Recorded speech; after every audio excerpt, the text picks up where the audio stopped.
Welcome to Tangential Soup, a weekly-ish podcast discussing life in Australia, technology, food, fitness, and the like, hosted by myself, David Caddy, Melburnian, independent developer and tea enthusiast, as well as my good childhood friend, Alexander Carr, Sydney-sider, slave to the man, karate practitioner, and lover of adventure.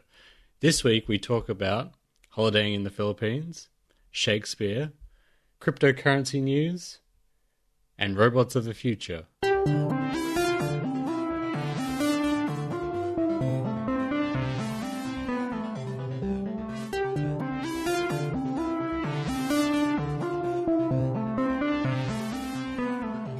So, Alex, you need to tell me about how your holiday was to the Philippines. I deliberately didn't ask you when you were here the other day because we could talk about it here. Yes. Although I'm sure you've been asked about it a million times already. Well, yeah, look, I have, but I haven't done it on a podcast. So this is the first time I'm doing it this way.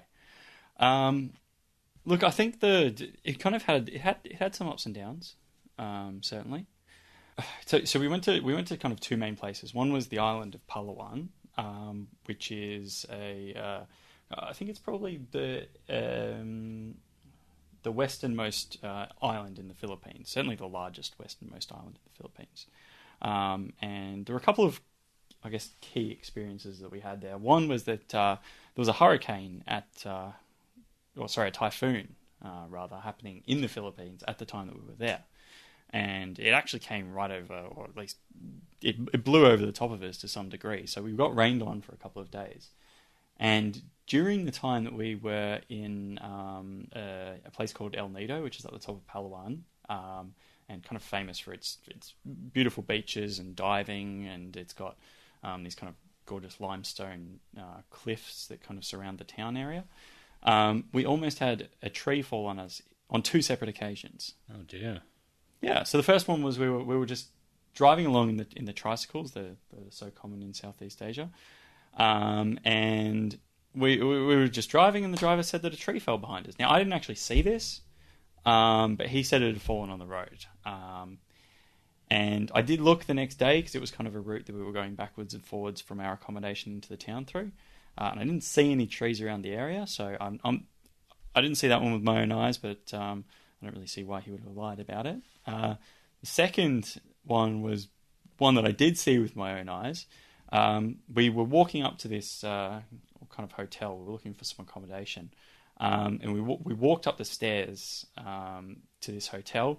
It was raining flat out. We were pretty wet and drenched.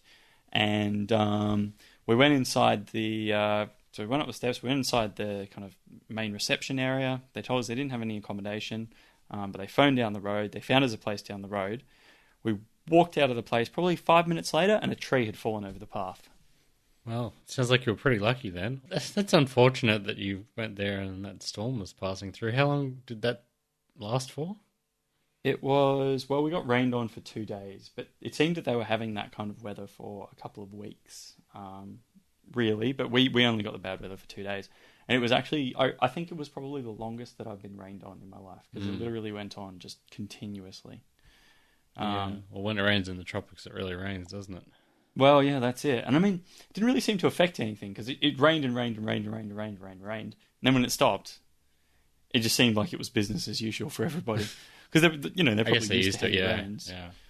But for me, I was like, oh my gosh. It didn't affect you getting in, did it? No. So we were quite lucky in that regard, actually, because we kind of came in before it. We arrived. We would have arrived about 5 days before it started to rain. It only really started on our trip from, I guess, the centre of the island of Palawan, where we're staying. We're staying in a place called Porto Princesa. And then we took a bus up to El Nido. Okay. There were also a couple of food poisoning-ish incidents, which were not very pleasant for anyone involved. What was the offending item? Or items? Well, that's the thing. We certainly didn't know. It's not like we kind of picked up a bit of meat off the street and started eating it. Definite no-no for your novice travellers. No.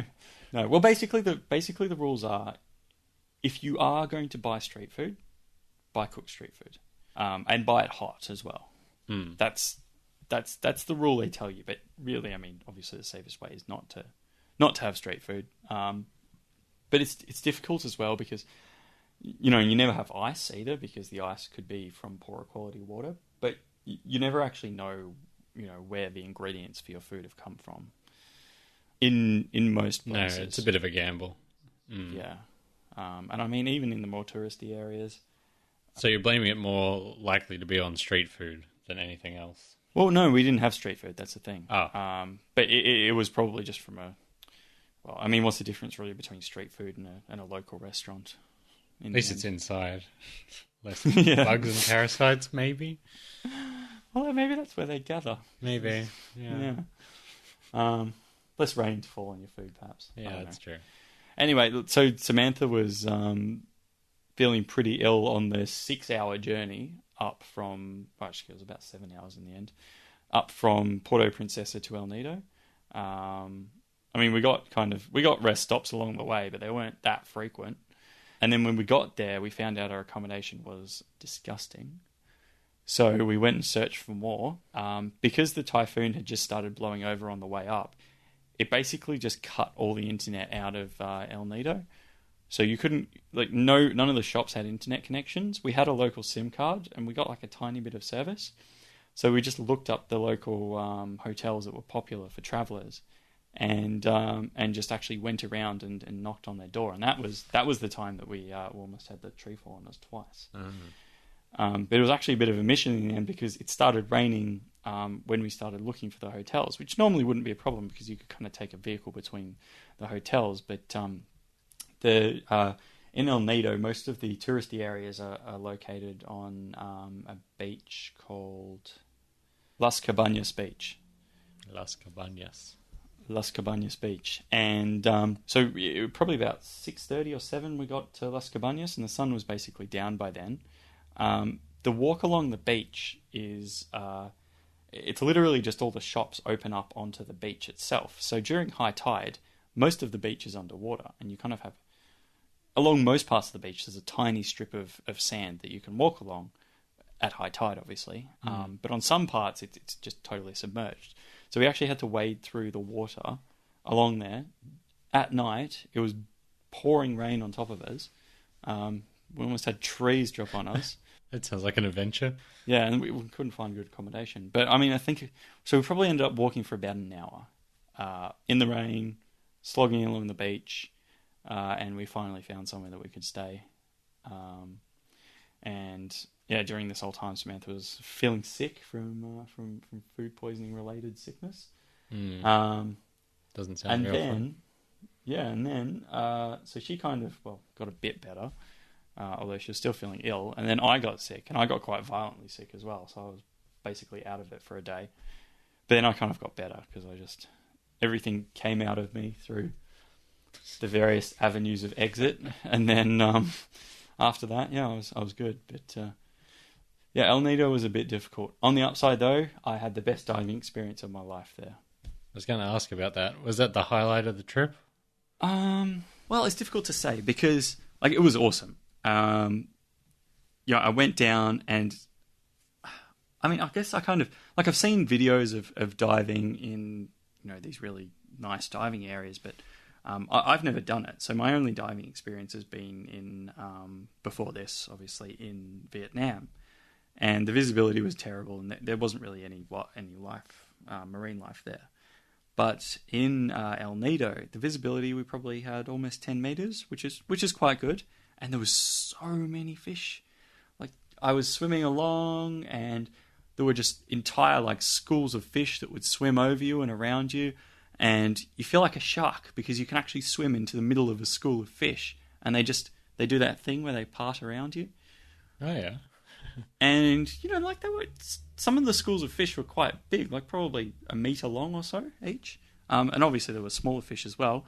And probably the highlight of my diving was just swimming along, and I looked down and there was a turtle swimming directly beneath me. Oh, cool. Yeah. So clearly their reefs are fairly healthy. They are, yeah. I think it's some of the best diving in the world. That's what I hear. But it was certainly absolutely gorgeous. And yeah, and that was it. So I did also dive in Boracay, which was our kind of second or our third destination. So we went to Puerto Princesa, El Nido, and the final place was Boracay. Now Boracay is basically a tourist destination for the Philippines, and it's an island that is geared up for tourists. So it has hotels all along it. It's got bars everywhere. It's got shops, markets, you name it, it's got it, right? Yeah. And we actually ended up staying at a 5-star hotel there because Samantha wanted to have a relaxing end to the trip. And that was absolutely gorgeous. I mean, the food was sensational and super cheap as well. We were probably paying like $12 for a very delicious food. And, obviously everything there is cheap. So we got cheap drinks, and our hotel literally opened out onto the beach, which was just, pure white sand and crystal clear waters. And it was gorgeous. But I mean, nothing in Boracay was an adventure. It was just a relaxing spot where we went to, get massages and chill out. Yeah. And that's what we did. I saw you up in the air at some point too. What was that? So that was, I've forgotten what they call it, but basically what you do is you attach a parachute of sorts. Is that over the water? To the back of a speedboat. And, and then the speedboat kind of drags you along and pulls you up into the air. Is that parasailing? That was cool as well. Or is that different? Yes, parasailing. I think it is, yeah. Okay. Which, was all right. But again, it's kind of it was a touristy thing. I don't really think it was that. Although having said that, I did realize that it's not really something that I tend to recognize in myself, but I am actually afraid of heights. And looking down from that parasail with just like, you can see the clips that are clipping you on, and should you want to, you could actually unclip them yourself and just fall off. Not that I would do that, but I was kind of keeping my hands well clear of that in case I accidentally bumped them. Accidentally undid the clips, yes. Yeah. But you've gone skydiving and all that. Surely just going up in the air a tiny bit is no big thing. Well, see, the thing about skydiving is it's absolutely terrifying for me. Like, I am physically terrified, but once the adrenaline kicks in, that kind of disappears.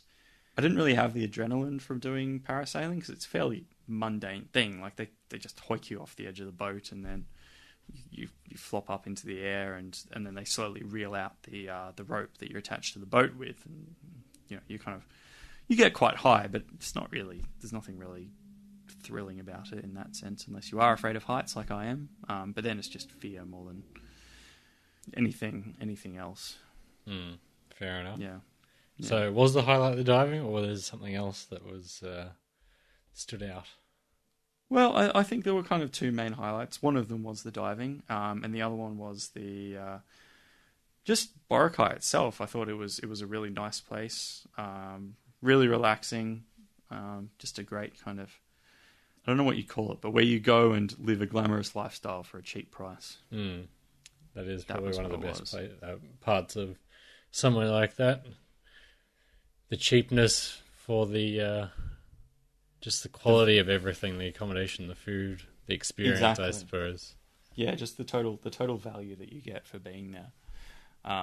Having said that, it's nice to have that kind of holiday. For me, at least, it's nice to have that kind of holiday after you've had an adventure. But before, like, if I just went there, I don't really feel like I would have had a good time, or as good a time, because I wouldn't have experienced it in contrast with basically slumming it a bit across the other parts of the Philippines. Got to have the lows to appreciate the highs. Well, don't you? I mean, what else is there to do, really? I suppose. So the sickness and all, you'd take that? The sickness, I'd leave. But it's all part of the experience, isn't it? Yeah. I mean, hopefully, if you do it often enough, it's not part of the experience, because your body gets used to the E. coli that's present in the water, and you kind of develop an immunity to it. But I suppose, generally speaking, yes. Yeah, you gotta accept that. So, was that the worst part of the trip, and/or finding the accommodation was pretty terrible? The original. Look, just El Nido was a bit tough. I think it had the amazing diving experience, but generally speaking, there was a lot of sickness and a lot of struggling. So, what was so bad about the initial combination you had? Well, it was quite cramped and noisy, which Samantha can't sleep when there's noise around, so it didn't suit her. But also, you could smell the toilet from the bedroom, or like you could smell the sewage from the bedroom. So, yeah, and I mean, a lot of places in Southeast Asia just have that sewagey smell, because there isn't adequate treatment for that kind of thing. But the room really smells a lot like it, so we just decided nope. If we were loving it, then we probably would have had to just put up with it. But that wasn't really what it was about necessarily. It was more about not necessarily going for 5 stars. I mean, it doesn't sound great, but I might have put up with it. It was pouring outside, and you had to walk through water to find anywhere else. But fair enough. At least you found somewhere in the end.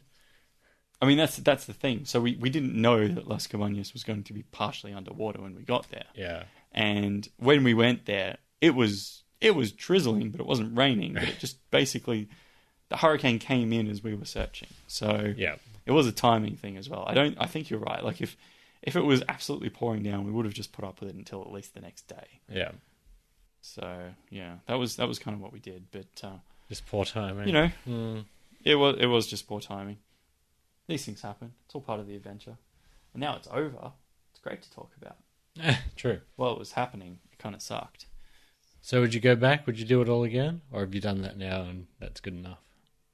Well, I mean, look, there's a lot more places in the Philippines to explore. Would I go back to like El Nido or Puerto Princesa? I wouldn't go back to Puerto Princesa, just because there isn't a whole lot there. El Nido maybe, but I'd want to go very specifically for diving, which was kind of what I was trying to do anyway. But just because we were so sick when we were there, I didn't get enough diving in. And back to Boracay, maybe, but it'd have to be after doing something else. Just to really build up that appreciation for the soft, coddled lifestyle that I'd have. So there's nothing you missed out on that you wanted to do for whatever reason? Was there anything we missed out on? No, not really. Again, I would have liked to have done more diving, but it just didn't really work out like that. Also, as well, apparently that was the worst time of the year for diving because it's right in the rainy season around that time in the Philippines. So all the water kind of lands on the islands and it runs off into the sea and it muddies up the water. So the visibility isn't as good. And you also don't get as large a variety of animals during that time of year because the water's a bit colder. Okay. Now, it wasn't cold for me because it was about... Yeah, I was going to say it would be pretty warm. But 25, 26? Cold for them. But yeah, exactly. So, but my dive instructor was wearing 2 wetsuits and complaining about the cold. Wow. For that temperature, that's sounds quite nice, really. Well, I mean, I thought it was quite decently warm, but yeah, he was. They were complaining about it because obviously they're used to diving into warmer water. But yeah, it was funny because he was wearing 2 wetsuits, and there was a couple from Germany, and they just literally strapped their scuba tank on over their swim shorts and dived like that. Yeah, because they're used to the colder weather. How was Shakespeare? You got to one in the end, eventually. Yes, we did. Now, as our listeners may or may not know, I'm not an expert of Shakespeare in any way, but Samantha is in a lot of ways because she's done a lot of study on Shakespeare and got a PhD in a field of Shakespeare. As a little bit of backstory, you came down to Melbourne basically specifically to go see a few performances at the Pop-Up Globe Theatre that we had here. Yes. I think it actually just wrapped up yesterday. So if you're listening to this, it's gone. But anyway, we'll get the rundown on how the experience was. Yes. So yeah, we came down to Melbourne. We actually had 3 shows lined up to see. The first one was on the night that we arrived.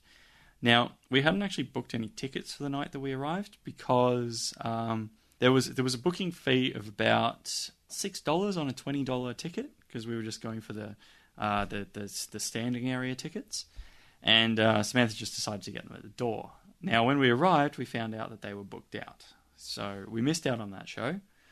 And then we had one lined up we had a performance lined up for Sunday, which we had booked tickets for, seated tickets, And they actually cancelled that one because it was too hot. Stinking hot. Ridiculously hot. It's like 39 degrees? Something like Celsius? that. Yeah. And when we finally made it to the pop-up globe on Monday, I certainly really appreciated the fact that it would have been terrible for the actors to be on the stage, because ours was a midday performance. Yeah, because it was still pretty warm on the next day, wasn't it? But not as bad. It was, yeah, and it actually started to rain a bit on the final day, so it was all right. It cooled down quite a bit. So on the final day, obviously because it's a replica of the Globe, which is an open roof theatre, and even though the Globe in London is a replica of the original Globe, apparently it wasn't as big as the original Globe, so it was probably about, I think it's a bit shrunk down. Half the size, I think. Is about the ratio, but still roughly the same shape and all that, isn't it? Well, yeah. So apparently it's the same or similar features to it. We actually had seated tickets that were right next door to the to the stage, or they kind of actually the entrance or the viewing area from the seated area that we were in opened right out onto the stage. So I actually spent the entire performance in fear of being dragged into some audience participation thing. They don't do that in Shakespeare, do they? Well, they do, and apparently it's quite traditional to do it. Oh, and that's what it would have been like in. Obviously not the more serious stuff like, the tragedies, whatever they are, like Othello, or Romeo and Juliet. What did you see in the last day again? We saw As You Like It. Okay, I'm not actually very familiar with that one. No, or Much Ado About Nothing. I know that one a little bit. So Much Ado About Nothing was the one we saw, I'm pretty sure. You're not even 100% sure, fair enough. But how was it? How was the overall experience? The overall experience was... Look, I thought it was actually very well acted, but it was very slapstick. Okay. And... as I said, I know nothing about Shakespeare, but apparently that's quite traditional for the comedy, or quite a traditional way in the comedies to be performed. So there was a decent amount of audience participation, and they kind of, I think parts of the play they just modernised to be relevant to today's audience, which I suppose is exactly the way you should perform these things, and it was very funny. But yeah, as I said, there were a couple of times where the actors actually came up and started talking to the audience members, and there was one time when one of them came up and talked to us, but it wasn't it wasn't the main person who was talking on the stage, so they were just kind of in the background, and they came up and talked to us, as part of the play, and I was just the whole time I was shrunk back in my chair, just hoping that nobody would notice me. Yeah, but overall it was very good. You were going to see it at one point, I believe, with Z, but it never worked out. Well, that was an idea, but just didn't get organised enough. Even though you had to come down from Sydney to do it, you did it and we didn't. So yeah, that's how it goes. But maybe we weren't quite as motivated as Samantha. Well, no, and it was actually on the day that we went. I think you could have got standing tickets, so you could have actually just walked up and bought a standing ticket for $20. Okay. And if you stayed at the back, you wouldn't have been dragged into any audience participation things. That is preferable. And I have made it an absolute requirement that if we were to ever see any of future those again, performances, I need to be standing right at the back, right in the middle of a crowd. So because they tend to pick people off the edges, so right in the middle. Yeah, I couldn't imagine anything worse. It's also hard for you too, given your height. It's hard to hide very easily. I just go to maybe any performance in Amsterdam would be fine because of the average height in Amsterdam is quite tall. Or any Western country, I suppose. Really, I'd be a bit safer. But definitely nowhere in Asia. Can't do it. Did Samantha enjoy it? She did. Yeah, she quite liked it. Shame you couldn't get to the other performances. But I guess that's how the cookie crumbles. Well, look, it is in the end, isn't it? Yeah, and look, I think the loss was all Samantha's, really, because I quite like Shakespeare as an idea, but obviously I wouldn't really read as it. a concept. As a concept, yeah. But I wouldn't really kind of read a play on my own or watch, a play unless I was with her. Fair enough. So the play we saw was As You Like It. As You Like It. I've just looked up the plot of both of them, and I realised that it's As You Like It. We did have tickets to both Much Ado About Nothing and As You Like It. I know nothing about As You Like It. What's the general sort of synopsis? Well, I understand this is quite common for the comedies. It didn't really have...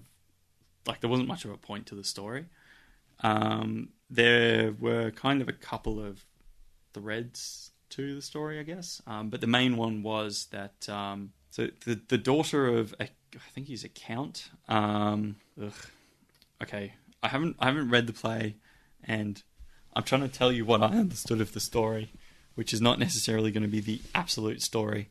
But the daughter of a count betrays the count in some way. She runs off because she has fallen in love with this guy.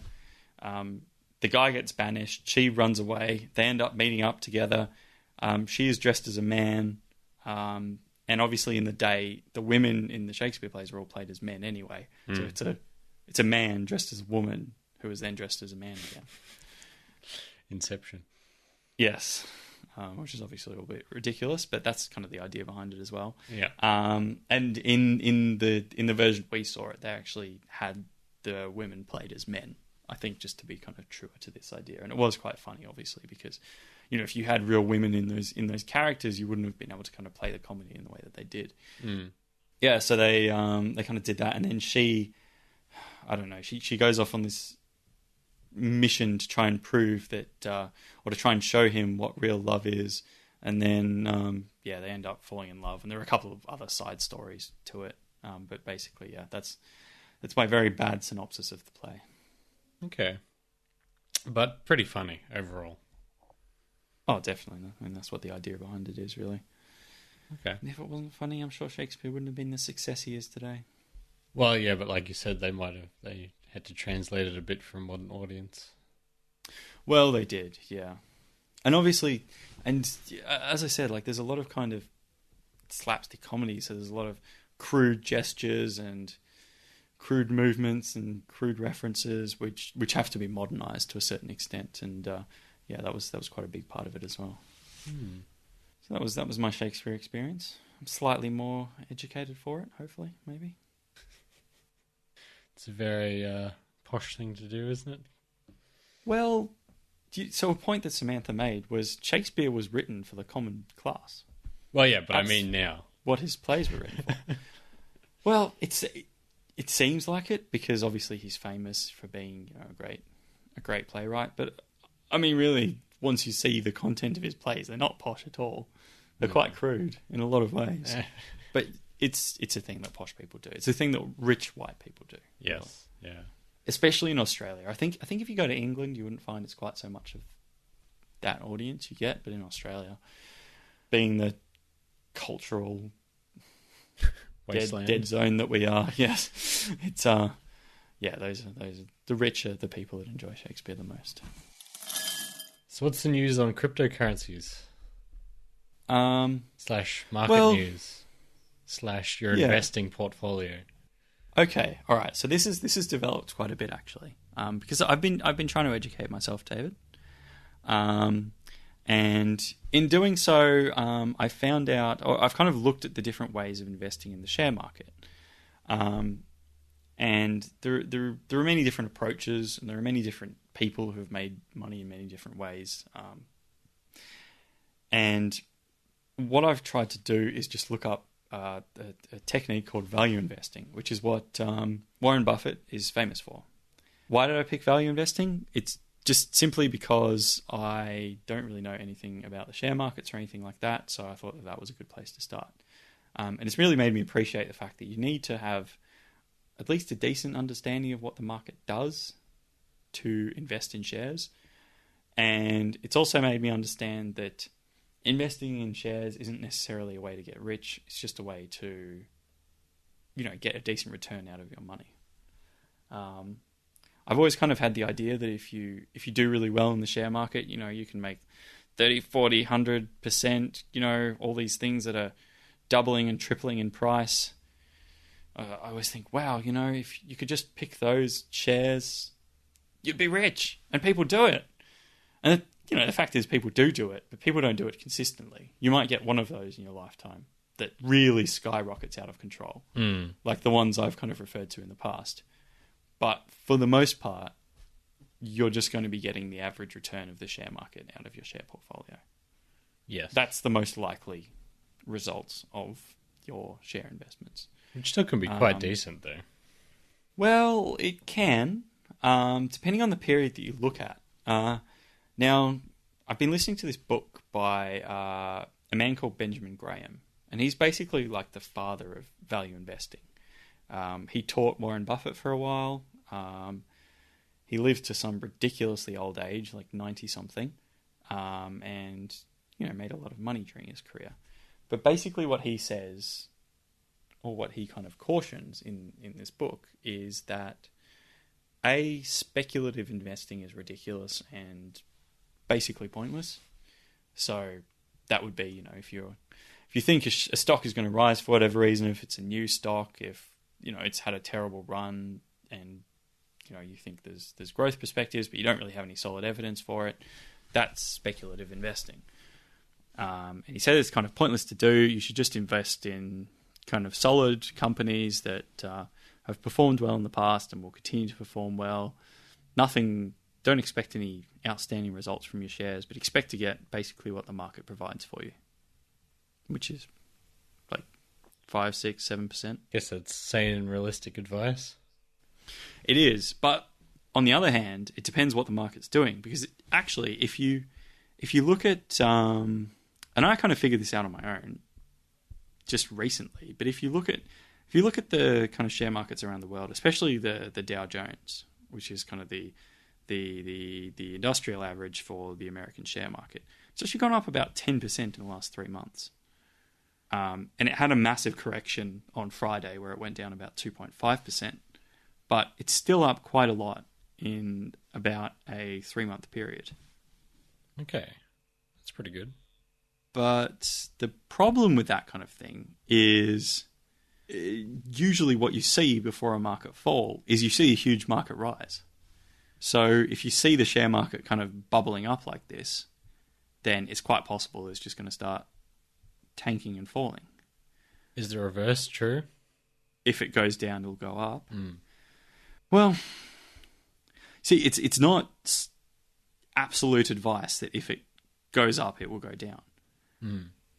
But it's pretty reasonable to assume that if it goes up very quickly like it is now, stocks are going to start becoming overvalued in the market, because all the Dow Jones really measures is the value of, I think it's the top 50 or 100 stocks on the American share market. And if the top 50 or 100 stocks, so they're the biggest companies in whatever particular market index you're looking at. If those top 10 companies, so top biggest companies, top 50 companies are rising at that rate, they're obviously established companies which have huge kind of amounts of money behind them, and probably you'd expect fairly stable rates of return and growth. If they're bubbling up like that, then obviously they're going to pull the rest of the market with them. And there will presumably come a point where everything then becomes overvalued in the market. And if that happens, all it takes is an event to scare shareholders into saying, right, I've made a lot of money, I've got to get out of this now. So then everybody starts selling their stocks. And obviously once you start selling at a lower price to get your sale in, and you sell and sell and sell and sell and sell, and people sell down. And then when people see the money disappearing out of the market, they think, oh my God, my stock price, that had got super high is now falling. I need to get out of this. And then they all jump on. And that's how you get the kind of meltdowns that we've had in the past. And the share market crashes incredibly regularly. It's happened. So it happened in early 2000. It happened in 2008. It happened in 1990, I think it was. And then there was a kind of smaller crash a couple of years before the 1990 crash. And then it happened in 70-something. And I think there was one around 50-something. And there was another one. The big one was the one that caused the Great Depression, which was 34, I think, just from listening to this book. Okay. So this same thing happens every single time. But obviously no one knows exactly when it's going to happen. And nobody wants to miss out on the gains of sitting in the market when it's going up. So people just kind of, sit in the market, wait for it to go up, and then, I don't know, sell out when it crashes and then cause an even bigger market crash. So is this book The Intelligent Investor? Yes. Okay. By Benjamin Graham. Yes. So what's it sort of trying to tell you exactly? Well, I mean, it's just investment techniques that work along the line of, I guess, Benjamin Graham's philosophy. Okay. So at the time so it's had a couple of editions published. I think it was originally published around 1930 or 40. But it's had new editions come out, and each new edition, kind of notes have been added to it about the market conditions at the time. So I believe the one I'm listening to was done around 1980 or 1990, I think. Okay. So obviously they talk about everything kind of preceding that. So there's a bit of a history of the market and sort of the trends and stuff like that. The trends, yeah. And just basically a lot of what the message is don't speculate on poor quality stocks, even though they might go up, and don't expect to get more than the average rate of return out of your shares. The average rate of return of the market out of your shares. Which, to me, seems like pretty solid advice. Yeah, it sounds pretty sensible. It's not really groundbreaking, as far as I'm concerned, but solid. Well, no, it's not. But I think everyone expects to buy shares and then for them to, triple or something like that, right? Well, yeah, everyone's on the get-rich-quick bandwagon. Well, of course they are, yeah. But that's not just for stocks and shares. That's pretty much every sort of venture. There'll be a huge number of people that think that will be a thing that can happen, and that's what they want to happen. Yeah.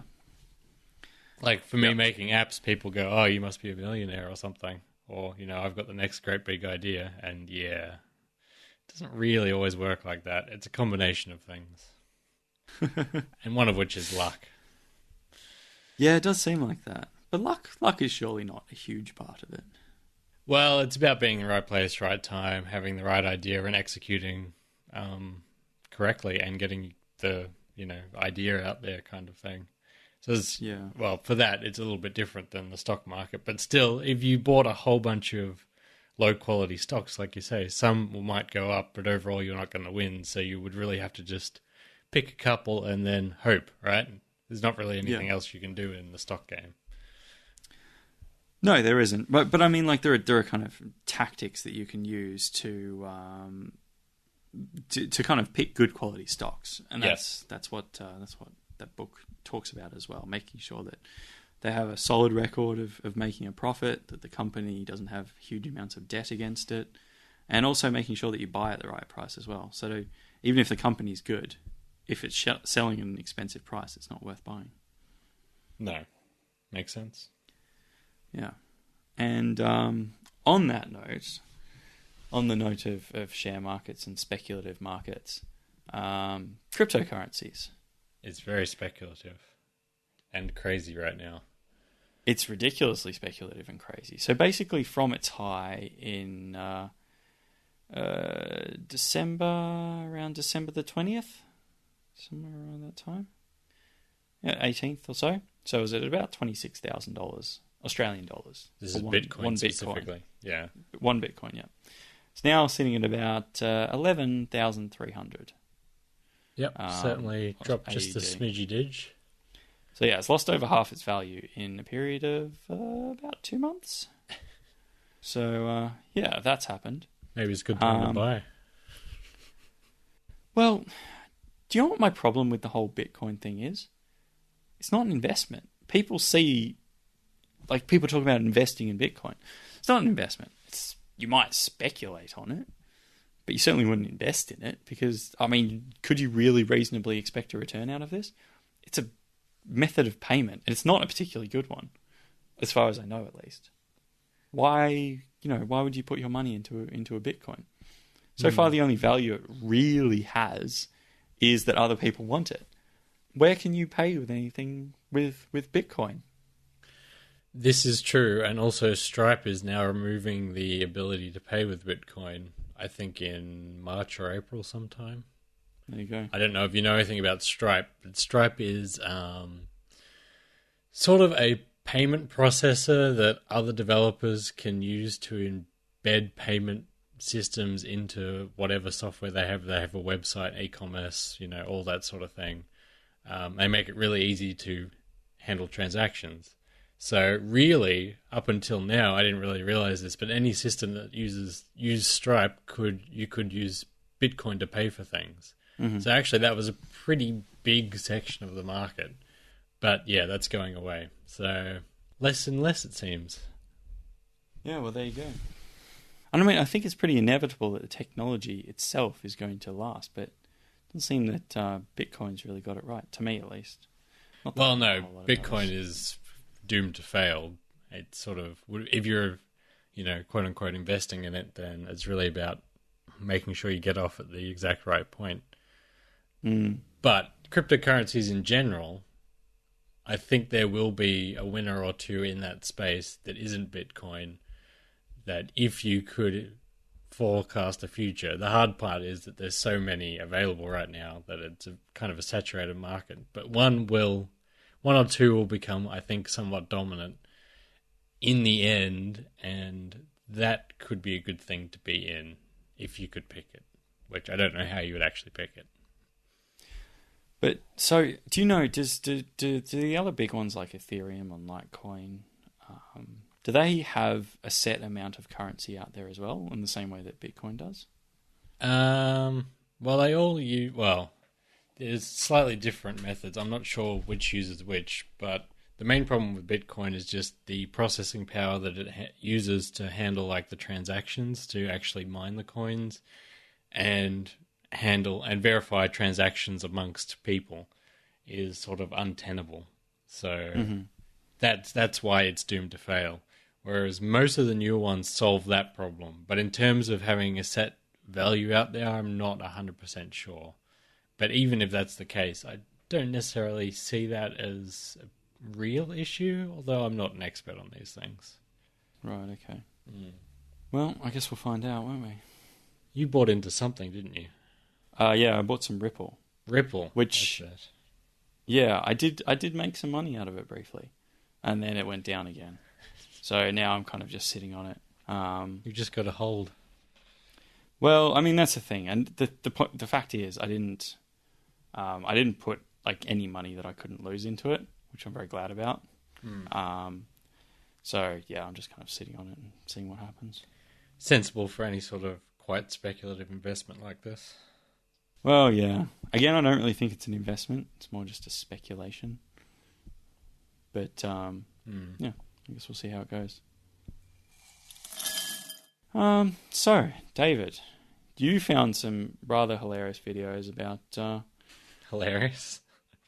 I think they're hilarious. Well, a couple are kind of interesting. So this is from the Consumer Electronics Show, or CES, that happened in Las Vegas in early January. So we're a little late to the party. But in a previous episode, you were talking about where are the robots to help us in our everyday lives. We've got the Roomba for doing some vacuuming, but beyond that, you suggested we should have robots that can, pick up, do the dishes, and put everything away, do a bit of general tidying. And I'm like, yeah, they kind of almost can do that, but it's kind of prohibitively expensive.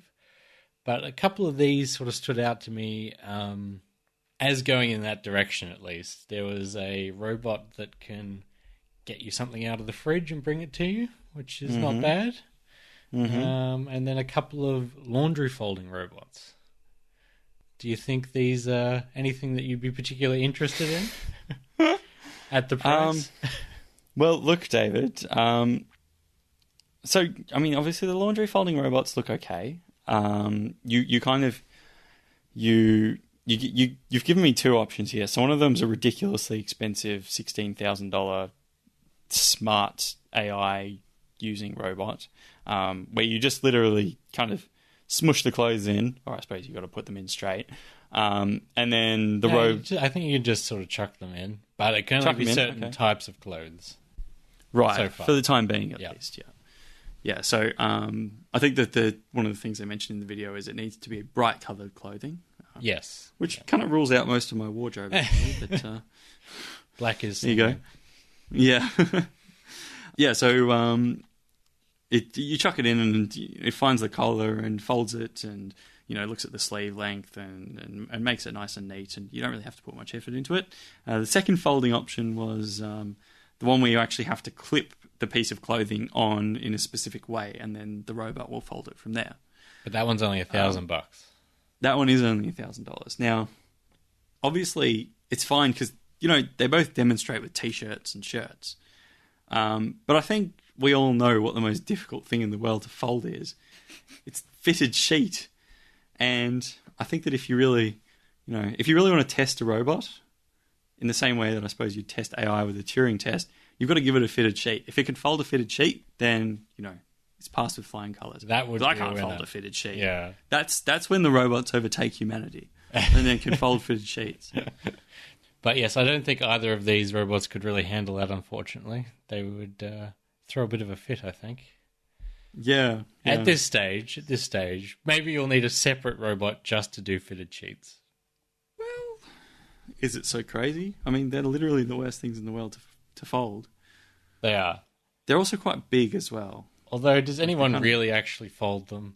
Don't we all just attempt and then give up? Well, I mean, you know what you do? Like, you kind of scrunch it into a ball and then you flatten the ball. Yeah. And then that's the folded version of a fitted sheet. Yeah, that's it. Maybe a robot could manage that. Maybe. I mean, they're like the best things in the world on a bed, but when you try and fold them, they're terrible. Do you think you would use either of these robots as is, though? Would you love one of these for free? Put it in your house right now. Would you take it? Well, I mean, I don't know if I'd have room in my house for one of these robots because they're both quite big.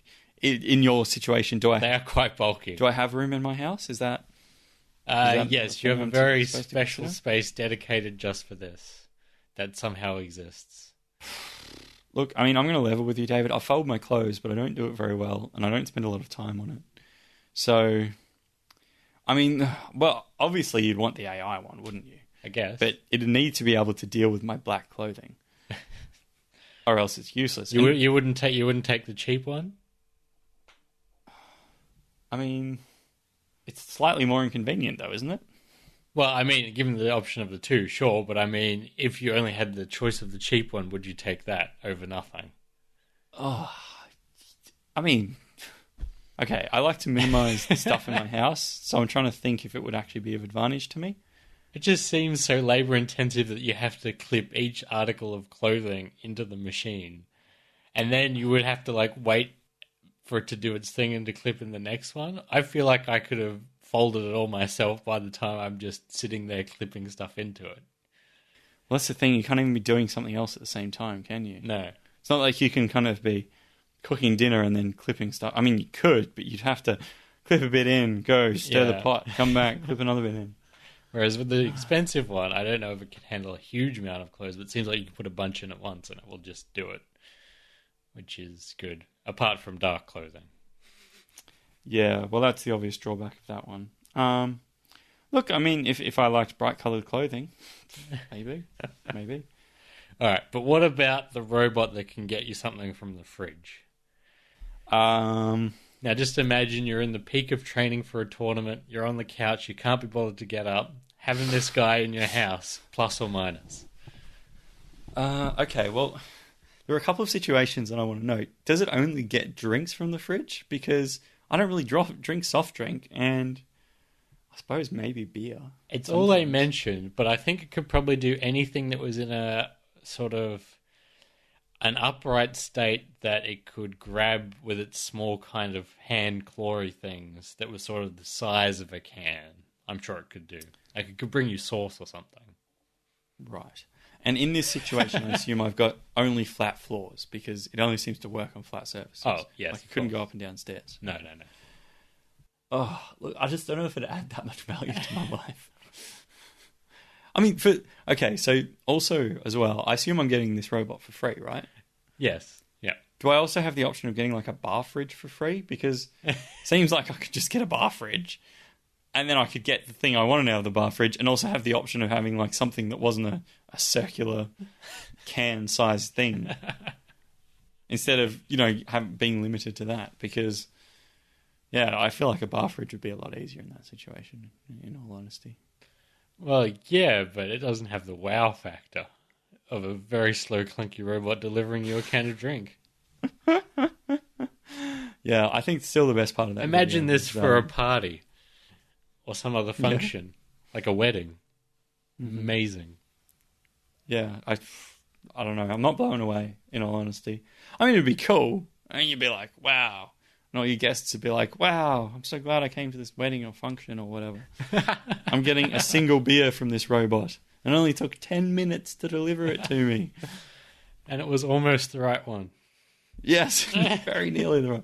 How do you tell it which beer you want? Is there an app or something? I doubt you can talk to it. Maybe you can. Yeah. I could probably read the labels, couldn't it? Yeah, I mean, it should be able to identify them pretty easily. Well, I mean, maybe. It could get confused between, like, Coke and Coke Zero or something, potentially. But anyway, it's an interesting little guy, and it only costs a household of 4 trip overseas. Yes. Or something. Whatever that means. So, within the reach of the common man. Well, yeah, I suppose so. That common man has a family that he does not want to take on holiday. That would go down well. Yeah. Although maybe, if you had children or something, you could just ask them to get you a drink from the fridge and go on holiday with them instead. Thanks again for joining me, Alex. Not a problem, David. Pleasure as always. You can follow and get in touch with us on Twitter at Tangential Soup, and you can find this week's show notes with more information about today's topics at tsp.fm/31. If you enjoyed today's episode, please consider sharing it with anyone you think might also, and we'll talk to you again next week. Bye. Ciao.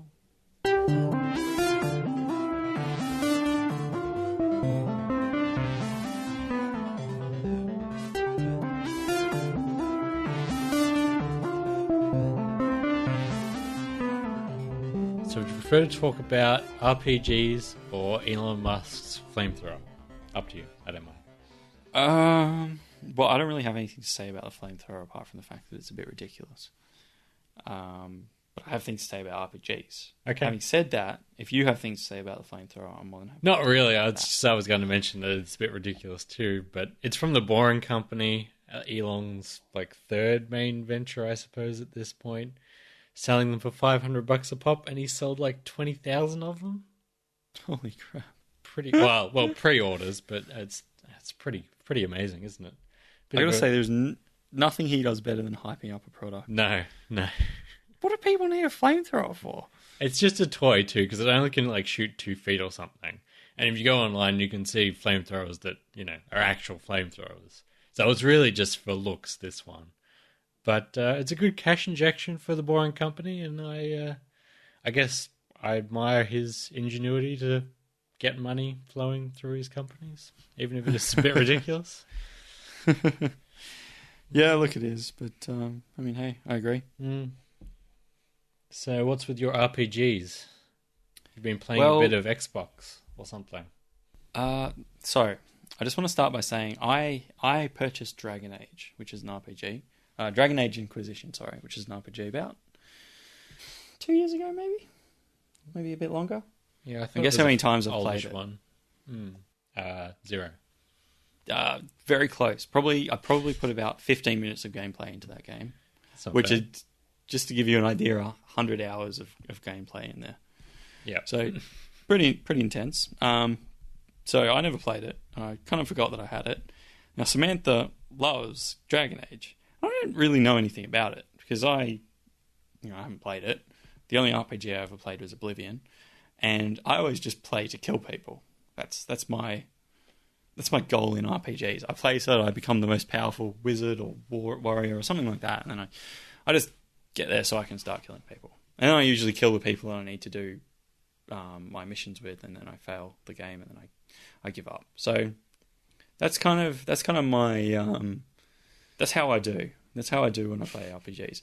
Samantha actually plays them properly. I didn't know you could do all of these things, but you can actually romance people. You can like, she spends all her time trying to romance the characters, and then just does a few quests on the side.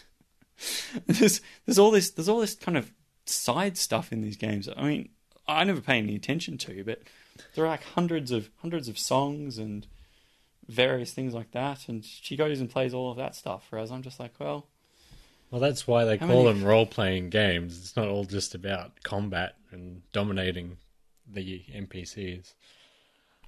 Yeah, but I mean, I didn't know there was all that kind of stuff in there because I never explored any of it. I was just like, yeah, gotta kill as many people as possible. I know it's crazy the amount of like extra stuff they put into a game like that. Like you say, the music and all the side quests and the detail that they put into it. Hundreds and hundreds of hours of developer time. Yeah. And for someone like you that don't pay any attention to that. But then other people will miss out on other aspects. So that's kind of why that there's such a spread in there. Yeah, well, that's I suppose the thing, isn't it? Because I mean, I seem to remember when I played Oblivion, I really enjoyed it. But then I got turned into a vampire, and I killed the person who I needed to finish the quest. So to cure myself of vampirism. So that was it for me. I think I gave up. That's why you don't kill people in these games. You see, I don't think I ever really appreciated that properly. Yeah, but sometimes you have to kill them. Well, if they're annoying me, or if they keep talking when I'm trying to do other things, can't let that slide. Gotta lay down the law. It is very funny though. Sometimes in early releases of RPGs, and then people kill particular NPCs, and then they can't advance any further in the story because it turns out they're actually pretty important, and there wasn't a mechanism to stop them dying. Yes. Or like a replacement mechanism. Yeah. Or there was meant to be, but that glitched out or something, and they're just stuck. Shouldn't have killed them. Oh well. Have you found any good local 2-player games yet? Yeah, so our local 2-player game that we're going to play together is Divinity. Okay. I think you did mention that last time. Have you had a bit of a whirl on it? So we haven't bought it yet. I've got to, I've got to actually buy it. But once we do, we'll start playing it together. I think Samantha's pretty caught up in Dragon Age at the moment, so just let her do her thing.